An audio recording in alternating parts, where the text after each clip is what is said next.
મારું નામ કિંજલ છે. મારા દાદી અને પિતા દીકરીઓને નફરત કરતા હતા.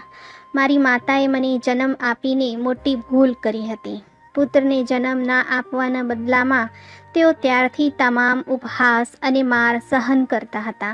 આ બધા ટોળા અને રોજના મારથી મારી માતાની જીવવાની ઈચ્છા સંપૂર્ણપણે નાશ પામી હતી. હવે મારા જીવવાનો એક જ ઉદ્દેશ બચ્યો હતો કે કોઈક રીતે હું ભણીને એટલા પૈસા કમાઈ શકું કે મારે ક્યારેક મારા પિતા કે કોઈને પાસેથી પૈસા ન લેવા પડે. જ્યારે પણ મારા પિતા શાળાના ફી ભરતા ત્યારે તેઓ તેના વિશે સંભળાવતા. ભલે તે એટલું નહોતું, પરંતુ મારી માતા માટે દર મહિને શાળાની ફી ચૂકવવી ખૂબ મુશ્કેલ બની ગઈ હતી અને હું આ વાત સારી રીતે સમજી શકતી હતી કે માતા માટે પહેલાંથી જ કોઈ ઓછી મુશ્કેલી નહોતી. મારા કારણે તેમની તકલીફો બમણી થઈ ગઈ હતી. હું અને મારી માતા એક અલગ રૂમમાં રહેતા હતા.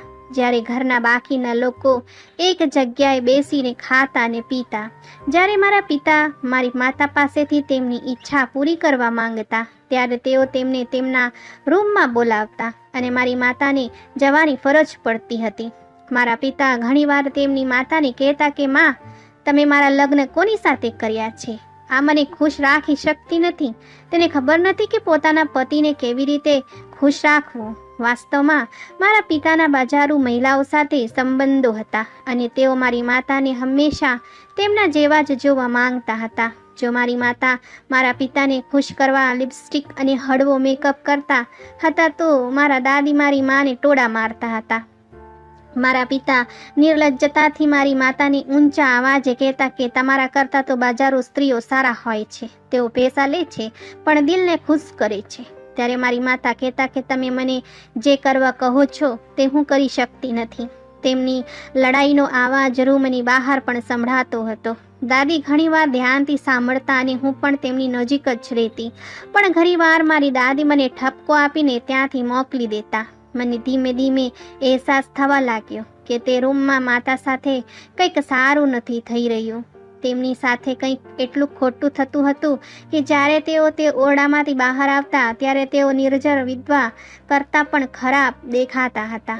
તેમની હાલત એટલી ખરાબ હતી કે તેઓ ચાલી પણ શકતા નહોતા અને મારા પિતા ખુશીથી તેમના શર્ટનું બટન લગાવીને બહાર નીકળી જતા. રડવા રડ્યા સિવાય મારી માને ક્યારેક કશું મળ્યું નહીં. અમારા ઘરનું વાતાવરણ મૂંગળામણ ભર્યું હતું. મારી માતા ફરીથી ગર્ભવતી થઈ ત્યારે હું 7મા ધોરણમાં હતી. જ્યારે મા ફરીથી ગર્ભવતી થઈ ત્યારે તેમની કાળજી લેવાને બદલે મારી દાદીએ તેમને સ્પષ્ટ શબ્દોમાં કહ્યું કે જો આ વખતે તેમને છોકરો ન થાય તો તમારો છૂટાછેડા નિશ્ચિત છે. દાદીના આ શબ્દો અને આવા સ્વર સાંભળીને મારું હૃદય તૂટી ગયું હતું. માતા હંમેશા કંઈક ને કંઈક વાંચતા અને પોતાની ચિંતા કરતા રહેતા કે કદાચ આ વખતે તેમનું ભાગ બદલાઈ જશે અને તેઓ એક પુત્રને માતા બનશે. માતાને કોઈક તાવીસ કે બાબા વિશે કહેતા તો તેઓ તરત જ ત્યાં પહોંચી જતા. માતાનો ગર્ભાવસ્થાનો બીજો મહિનો હમણાં જ શરૂ થયો હતો, પરંતુ તેઓ ખૂબ જ નબળા દેખાતા હતા. એવા લાગતા હતા કે તેઓ પવનના એક ઝાપટાથી જ જમીન પર પડી જશે. તેમના ખાવા પીવાનું કોઈક ધ્યાન રાખતું નહોતું. મારી માતાની ખરાબ તબિયત જોઈને મેં તેમને ધીમી આવાજે કહ્યું કે તેણે ડૉક્ટર પાસે જવું જોઈએ. કદાચ તેઓ તમને વિટામિન્સની દવા આપે જેથી તમારું તબિયત સુધરશે. પરંતુ માતા ઝંકના ભરી આંખોથી જોતા રહ્યા, કારણ કે તેમની પાસે ન તો પૈસા હતા કે ન તો તેમના પતિનો પ્રેમ અને ઉપરથી ઘરના તમામ કામનો બોજ પણ માતા પર હતો. હું નાની હતી ત્યારે માતાની બને તેટલી હું મારી માતાને તેમના કામમાં મદદ કરવાનું શરૂ કર્યું. આજે પણ એક મહિલાએ માતાને એક નજીકના મંદિર વિશે જણાવ્યું અને કહ્યું કે જો તેઓ દર સોમવારે ત્યાં જશે અને હાજરી આપશે તો તેને ચોક્કસ પુત્ર થશે. અને જેણે માતાને આ વાત કહી તે એક સ્ત્રી હતા જે પોતે નિસંતાન હતા. માતા પણ તેમની વાતોથી વહી જતા અને ભૂલી જતા કે સંતાનો ભગવાન જ આપી શકે છે, કારણ કે દરેક વ્યક્તિ જાણે છે કે ભગવાન જેને ઈચ્છે છે તેને બાળક આપે છે અને જેને તે ઈચ્છે છે તેને બાળક નથી આપતા. તેમ છતાં આપણે આ બધી બાબતોને ભૂલીને ગેરમાર્ગે દોરાઈએ છીએ. આમાં આપણે આપણી દુનિયા બગાડીએ છીએ. માતાની ગર્ભાવસ્થાનો 7મો મહિનો હતો. દાદી માતાનું અલ્ટ્રાસાઉન્ડ કરાવતી હતી જેથી તે જાણી શકે કે શું છે. દાદીએ માતાને 5મા મહિનામાં અલ્ટ્રાસાઉન્ડ કરાવવાનું કહ્યું હતું, પરંતુ તે સમયે તેમણે તેમની સલાહ માની નહોતી.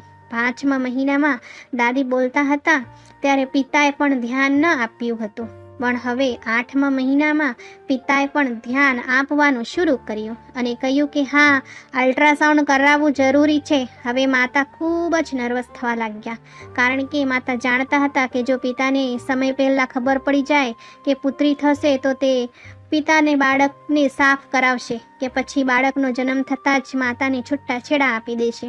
આ પછી તેઓ ક્યાં જશે તેમને ખ્યાલ નહોતો. તેમના મમ્મીના ઘરમાં એક જ ભાઈ હતા જેણે પહેલાંથી જ તેમની તરફ પીઠ ફેરવી દીધી હતી. માતાનો ભાઈ એટલા ખરાબ હતા કે તેણે તેમના માંદા માતા પિતાને છોડી દીધા અને તેમની પત્ની સાથે અલગ ઘરમાં રહેવા લાગ્યા. મારી માતા માટે તેમના માતા પિતાની જવાબદારીઓ નિભાવવી એ સહેલું કામ નહોતું. મમ્મીનું ઘર તેમના સાસરિયાના ઘરથી દૂર હતું અને આવવા જવાનું ભાડું નહોતું. માતા પગપાળા તેમના માતા પિતાના ઘરે જતા હતા.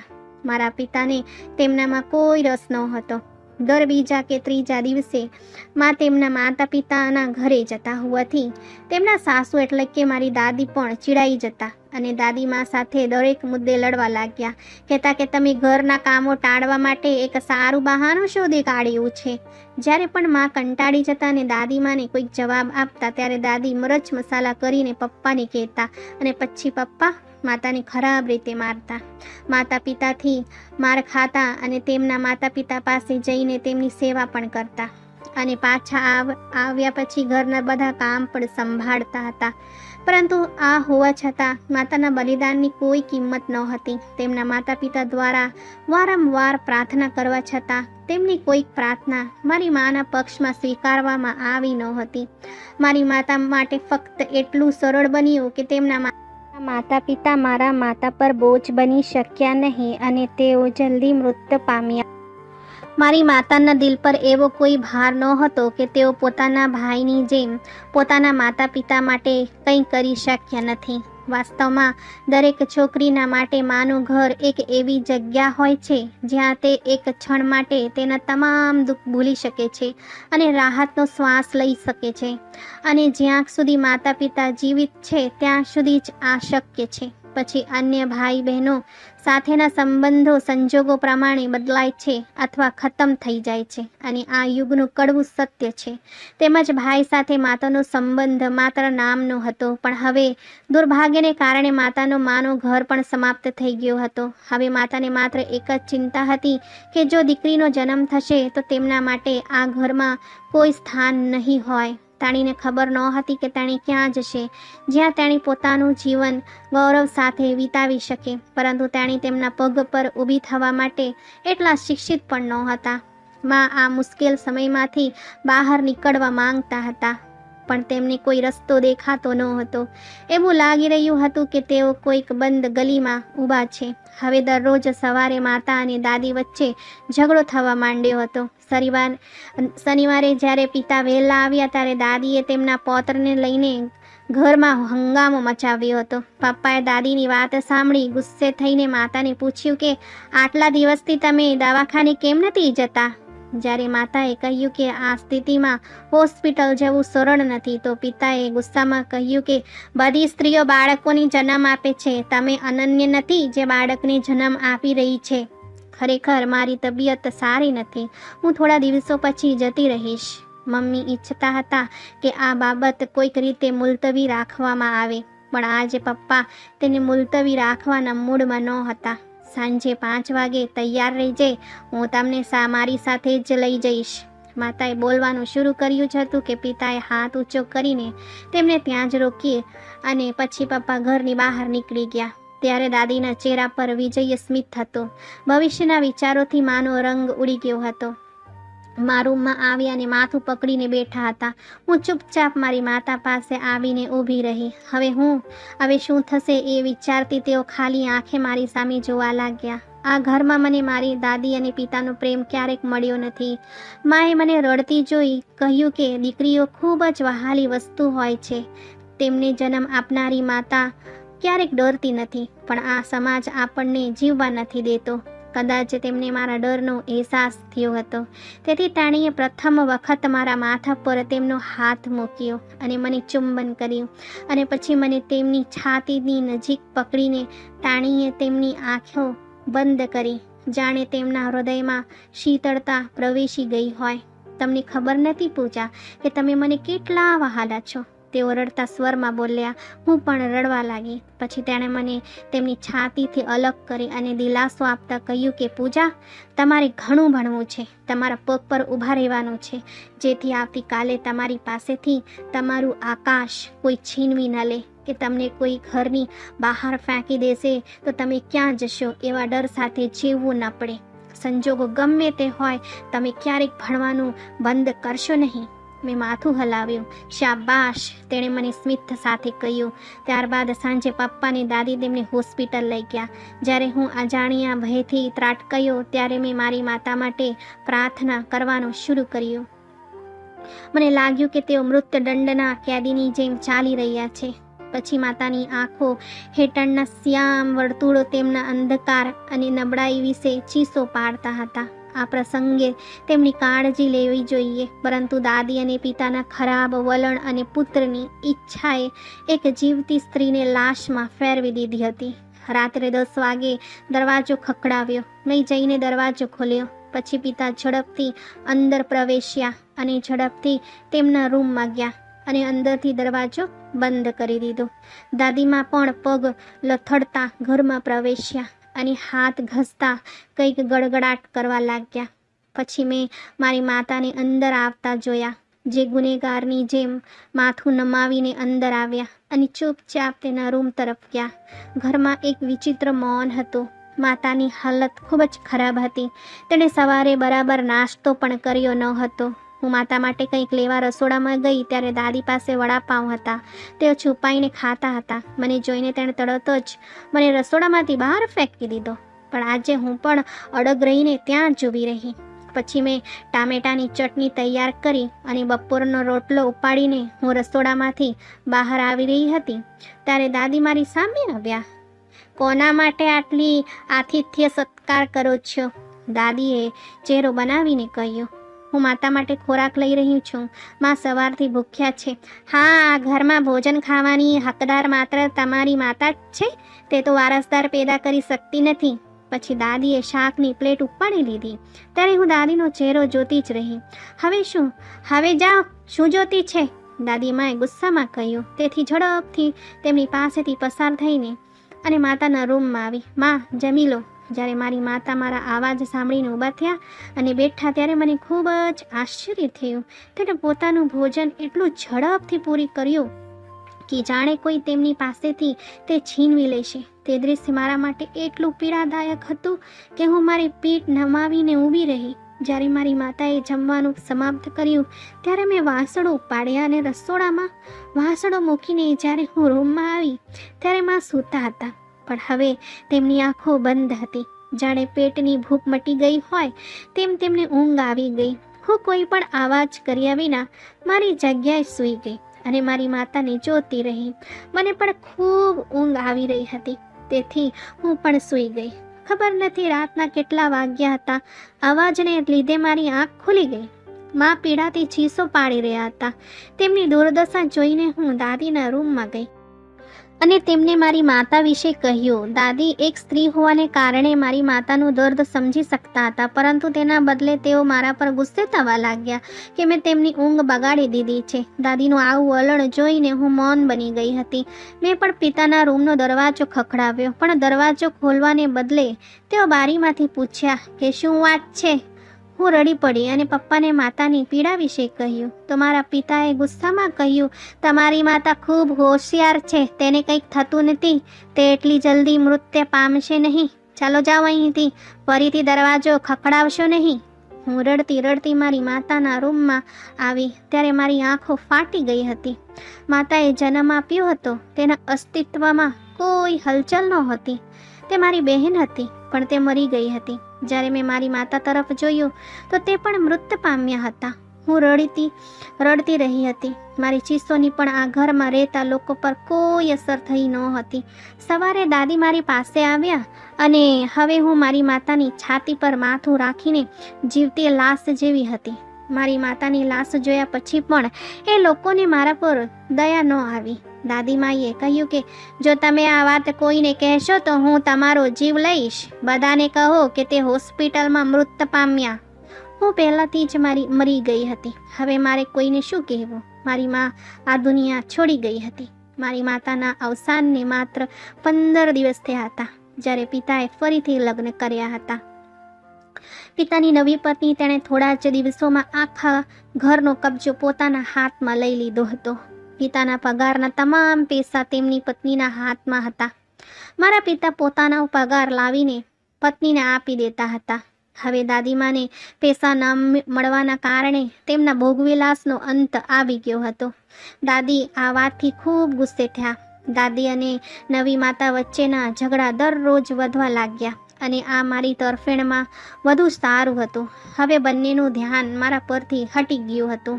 મેં મારું બધું ધ્યાન માત્ર અભ્યાસમાં જ કેન્દ્રિત કર્યું. ઘરમાં શું થઈ રહ્યું છે અને શું નથી, હું એ બધી બાબતોમાં ક્યારેક સામેલ થઈ નથી. મેં બાળકોને ઘરે ટ્યુશન્સ આપવાનું અને મારો ખર્ચ જાતે ઉઠાવવાનું શરૂ કર્યું. ખાનગી કોલેજમાં બીકોમ કરતી વખતે મેં DEDમાં એડમિશન પણ લીધું. મારી માતાના શબ્દો મારા મગજમાં સતત ચાલતા રહેતા હતા કે મને ભણવાનું છે અને પોતાના પગ પર ઊભા રહેવું છે, ભલે સંજોગો ગમે તે હોય. જો કે શિક્ષણની આ બાબતમાં મેં ક્યારેક આશા ગુમાવી નથી. આ દરમિયાન મારા સંબંધો પણ આવવા લાગ્યા. જ્યારે પપ્પા મને પૂછ્યા વગર મારા એક સંબંધ માટે હા પાડ્યા ત્યારે મારી સાવકી માતાએ પપ્પા સાથે ઝઘડો કર્યો. તેમના આ નિવેદનથી મને ખૂબ જ આશ્ચર્ય થયું. જ્યારે તેણે પિતાને પૂછ્યું કે શું પૂજા તૈયાર છે? જો પૂજા તૈયાર ના હોય તો ના પાડી દો. મારી સાવકીમાં ઘણીવાર મારો પક્ષ લેતા હતા. મને ખબર નથી કે મારી સાવકી માની મારા પર દયા કેવી રીતે આવી અને કેમ. જ્યારે દાદીમાએ મારી સાવકી માતાના આ શબ્દો સાંભળ્યા ત્યારે તેમણે મારા પિતાને ઘણી બધી વાતો કહી કે અમારા ઘરના નિર્ણયો લેનાર તે કોણ છે. પરંતુ પિતાએ દાદીને કંઈક કહ્યું નહીં, જેના કારણે દાદી વધુ ગુસ્સે થઈ ગયા. મારી સાવકી માએ એક રાત્રે મારા રૂમમાં આવ્યા અને મારી સામે એક છોકરાની તસવીર મૂકી અને તેણીએ કહ્યું કે આ છોકરોનો સંબંધ તમારા માટે આવ્યો છે. જો તમને તે ગમે છે તો મને જણાવો. મેં શરમાઈને તેમની સામે જોયો. તેણીએ મારી આંખોમાં જોવા લાગ્યા. આ તમારા આખા જીવનની વાત છે પૂજા. સમજી વિચારીને નિર્ણય લો. અને પછી તે રૂમમાંથી બહાર નીકળી ગયા. છોકરાનો દેખાવ સારો હતો. સરકારી નોકરી કરતો હતો તો મને પણ કોઈ વાંધો ન હતો. મેં હા પાડી અને મારા લગ્નની તારીખ નક્કી થઈ ગઈ. લગ્નના એક દિવસ પહેલાં મારા સાસુ ઘરે આવ્યા અને કહ્યું કે મારી માતા હોસ્પિટલમાં દાખલ છે એટલા માટે લગ્ન સાદાઈથી કરવા પડશે. મારી સાવકી માના પવિત્ર વર્તનને કારણે મેં તેમને માં કહેવા લાગી હતી. માતા અને પિતા સંમત થયા અને મારા લગ્ન કરાવ્યા અને મને વિદાય આપી. પણ મારો હોશ ઉડી ગયો જ્યારે ઘરને બદલે તેઓ મને હોસ્પિટલ લઈ ગયા. મને દુલ્હનની જેમ સજાવીને દર્દીના પલંગ પર સોડાવી દીધો. મારી સાસુએ કહ્યું કે વહુ તમને અહીં રાત વિતાવવી પડશે. હું કંઈક પણ સમજી શકું તે પહેલાં મેં મારો જીવ ગુમાવ્યો, કારણ કે એક વિચિત્ર વ્યક્તિ રૂમમાં ઘૂસી ગયો. સાસુએ કહ્યું કે તે અમારા ખાસ મહેમાન છે. અમારા ઘરે દરેક આવનારી વહુ તેમની સાથે પ્રથમ રાત વિતાવે છે. આ એક એવી પ્રથા છે જેના કારણે પતિ પત્ની વચ્ચે હંમેશા પ્રેમ રહે છે. સાસુ આ વાત કહીને રૂમની બહાર નીકળી ગયા. હું જલ્દીથી પથારીમાંથી ઊભી થઈ. તે વ્યક્તિએ ઝડપથી દરવાજો બંધ કરી દીધો અને તેની ખરાબ નજરથી મને જોવા લાગ્યો. અચાનક ગભરાટને કારણે મારું માથું ભારે થવા લાગ્યું. હું વિચિત્ર સ્થિતિમાં હતી. મારે મારા પતિ સાથે હોવું જોઈએ. તેમનું સ્થાન બીજું કોઈએ લીધું હતું. તે શું કરવા જઈ રહ્યો હતો હું કશું સમજી શકતી નહોતી. અચાનક તે મારી નજીક આવવા લાગ્યો. મારી નાની ઉંમર અને નાદાન હોવા છતાં હું સમજી ગઈ હતી કે હું મારું માન ગુમાવવાની આરે છું. મેં જે માણસ સાથે લગ્ન કર્યા તે ક્યાં હતો? તે ક્યાંક દેખાતો ન હતો. જ્યારે હું ચીસો પાડવા લાગી ત્યારે તેણે મારું મોં દબાવ્યું. તે કંઈક કરે તે પહેલાં મેં મારા નખ વડે તેના ચહેરા પર ઘણા ઘા કર્યા. તે મોઢા પર હાથ રાખીને રડતો હતો અને હું ઝડપથી દરવાજો ખોલીને બહાર આવી. ત્યારે સામે મારી નજર મારા કપટી પતિ પર પડી. તે મારી તરફ આવે તે પહેલાં મેં મારી સાવકી માતાને મારી સામે આવતી જોઈ અને તેમના હાથમાં ઝૂલતા હું બેભાન થઈ ગઈ. જ્યારે હું ભાનમાં આવી ત્યારે હું ડરથી અચાનક જાગી ગઈ. ત્યારે મારી સાવકી માતાએ તરત જ મારો હાથ પકડી લીધો અને મને આશ્વાસન આપ્યું કે હવે હું સુરક્ષિત હાથમાં છું, હું મારા ઘરમાં જ છું. એ જોઈને મેં ઊંડો શ્વાસ લીધો અને પછી તેણે હળવેકથી કહ્યું કે તમારા આ રીતે જવાથી મને શંકા થઈ હતી પૂજા, તેથી જ તમે ગયા પછી હું તમારી પાછળ આવી. મને તમારી સાસુ પર શંકા હતી. આ કોઈ હોસ્પિટલ નથી પણ આ લોકોનો અડ્ડો છે. આ લોકો બીજા દરનું કામ કરતા લોકો હતા. જ્યારે હું અહીં પહોંચી ત્યારે તમારી સાસુએ મને રોકવાનો પ્રયાસ કર્યો, પરંતુ મારો ભાઈ પોલીસમાં છે, તે પણ મારી સાથે હતા, તેથી આ લોકો અમારું કોઈ નુકસાન કરી શક્યા નહીં. મારી સાવકી માતાએ પોતાના આંસુ લૂછતા કહ્યું, પૂજા, તમારો પતિ સારો માણસ નથી, તે છોકરીઓને વહેંચે છે અને હવે તમારી સાસુ, પતિ અને તેમની આખી ગેંગ જેલમાં છે. પણ મને દુઃખ છે પૂજા કે તમારી દાદીએ આ બધું જાણી જોઈને કર્યું. તમારા દાદીને આ બધું ખબર હતું અને તેણે પૈસા લઈને તમારા પિતાને પણ આ લગ્ન માટે મનાવી લીધા હતા. પણ મને એ લોકો પર પહેલા દિવસથી જ શંકા હતી. દાદીમાનું નામ સાંભળતા જ મારા પગ નીચેથી જમીન નીકળી ગઈ. મારી દાદી આ હદે જશે મેં ક્યારેક વિચાર્યું નથી. મારા દાદી બીજા રૂમમાં હતા. હવે તે ડરના કારણે મારી સામે આવતા ન હતા. મારી સાવકી માતાએ એક વાસ્તવિક માતાની જેમ જ મને ઘણો સાથ આપ્યો. જેલમાં ગયા પછી મારા પતિએ મને છૂટાછેડા આપી દીધા હતા અને મારા પિતા પણ માથું નમાવીને મારી સામે ઊભા હતા. દાદી અને મારા પિતા મારી વાસ્તવિક માતા અને મારા ગુનેગાર હતા. આજે મારી આંખમાં લોહીના આંસુ નીકળી રહ્યા હતા. હું મારી માતાને યાદ કરીને ખૂબ રડતી હતી અને પોતાના મૃત્યુ માટે પ્રાર્થના પણ કરી રહી હતી. એટલામાં બાજુના રૂમમાંથી મારી દાદીની ચીસનો અવાજ આવી રહ્યો હતો. જ્યારે અમે દાદીના રૂમમાં ગયા ત્યારે અમે જોયું કે તેમને જોરદાર ઇલેક્ટ્રિક આંચકો લાગ્યો હતો. જ્યારે તે રૂમમાં પંખો ચાલુ કરવા ગયા હતા ત્યારે સોકેટમાંથી કરંટ પસાર થયો હતો. મેં સ્વિચ ઓફ કર્યું ત્યાં સુધીમાં મારી દાદી કાળી થઈને મૃત્યુ પામ્યા હતા. મેં મારી દાદી વિશે આવું ક્યારેક વિચાર્યું ન હતું, પરંતુ કદાચ તેમનું મૃત્યુ આ રીતે લખાયેલું હતું. દાદીના આઘાતથી મારા પિતા પાગલ થઈ ગયા અને ઘર છોડી ગયા હતા. 2 મહિના પછી કેટલાક લોકો મારા પિતાને ઉપાડી લાવ્યા. અકસ્માતમાં તેમનું મૃત્યુ થયું હતું. હવે આ ઘરમાં માત્ર હું અને મારી સાવકી માતા રહેતા હતા. તેઓ દરેક બાબતમાં મારી પડખે રહ્યા. હકીકતમાં મને યુનિવર્સિટીમાં ભણાવવામાં તેમની મોટી ભૂમિકા હતી. ભણતર પૂરું થતાં જ મને સરકારી નોકરી મળી ગઈ. મને સરકારી મકાન પણ મળ્યું. મારી સાવકી માતાએ સારી જગ્યા જોઈને મારા લગ્ન પણ કરાવ્યા. આજે હું માત્ર મારા પગ પર જ નથી ઊભી છું, પણ મુશ્કેલ સમયમાં મારો બોજ ઉઠાવવામાં પણ સક્ષમ છું. મિત્રો, જરૂરી નથી કે સાવકીમાં હોય તો તે ખરાબ જ હોય. ઘણી વખત જોવામાં આવ્યું છે કે સાવકી માતા હોવા છતાં તેઓ અસલી માતા કરતાં વધુ કરે છે. અંતે હું કહેવા માંગુ છું કે તમારે તમારી દીકરીઓને શિક્ષણનું રત્ન આપવું જ જોઈએ, જેથી કરીને તેઓ રડતી રડતી જીવન વિતાવી ન પડે. મિત્રો, આશા છે કે અમારી આજની વાર્તા પણ તમને પસંદ આવી હશે. તમારું શું કહેવું છે આ વાર્તા વિશે કોમેન્ટ કરીને અમને જરૂર જણાવો. વિડીયોને લાઈક કરજો અને આવી જ વાર્તાઓ સતત જોવા માટે ચેનલને સબસ્ક્રાઈબ કરીને બેલ દબાવીને ઓલ પર સેટ કરો, જેથી આવનારા વિડીયોની નોટિફિકેશન તમારી પાસે તરત પહોંચે. આપણે મળીએ નેક્સ્ટ વાર્તામાં. ત્યાં સુધી ધન્યવાદ.